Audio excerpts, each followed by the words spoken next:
Okay, everyone, here we are on day 8, where we're going to read a story about God protecting Joseph. This comes from the book of Genesis, which is the first book of the Bible, and it comes from chapters 37 to 46. We're reading out of the Jesus Storybook Bible today by Sally Lloyd Jones.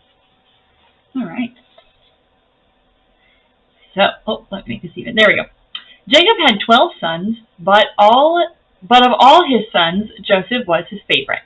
One day, Jacob gave Joseph a splendid new robe. It was beautiful and rich with all the colors of the rainbow, but it made Joseph's brothers jealous. They wanted rich rainbow robes too. Then, to make matters worse, Joseph kept on having these special dreams. I dreamed I was the greatest. I was king, Joseph told his brothers, and you all bowed down to me. Now, I'm sure you know, even if Joseph didn't, that telling your brothers things like that isn't a very good idea. Joseph's brothers hated him even more. They wanted to kill Joseph and his dreams. And one day, that's exactly what they tried to do. They tore Joseph's rainbow robe off him and sold him to slave traders for 20 pieces of silver. The traders took Joseph to Egypt and made him into a slave. The brothers went home and lied to their father, telling him that Joseph was dead. That's the end of that dreamer, they thought. But they were wrong. God had a magnificent dream for Joseph's life, and even when it looked like everything had gone wrong, God would use it all to help make the dream come true. God would use everything that was happening to Joseph to do something good. Meanwhile, though, things were not looking good for Joseph in Egypt. He was far from home and from his dad. Then he got blamed for something he didn't even do, and even though he had done nothing wrong, he was punished and thrown in jail. But God had not left Joseph.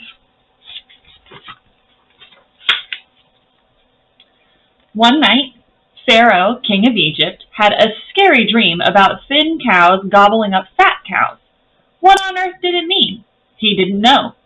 But Joseph was a dream expert, so Pharaoh sent for him. It means a famine is coming, Joseph explained. There won't be enough food. Pharaoh was so pleased by Joseph's skill that he immediately took Joseph out of jail and made him a prince. Now back home, Joseph's brothers had run out of food and everyone was hungry. God's special family was in danger. If they didn't get food soon, they would starve to death. So Joseph's brothers traveled to Egypt to buy food.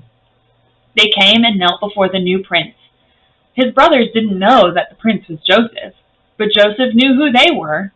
Joseph's dream, the one about his brothers bowing down to him, was coming true. "It's me," Joseph cried. When they saw it was Joseph, his brothers were afraid. They had wronged Joseph. They had sinned, and they knew it.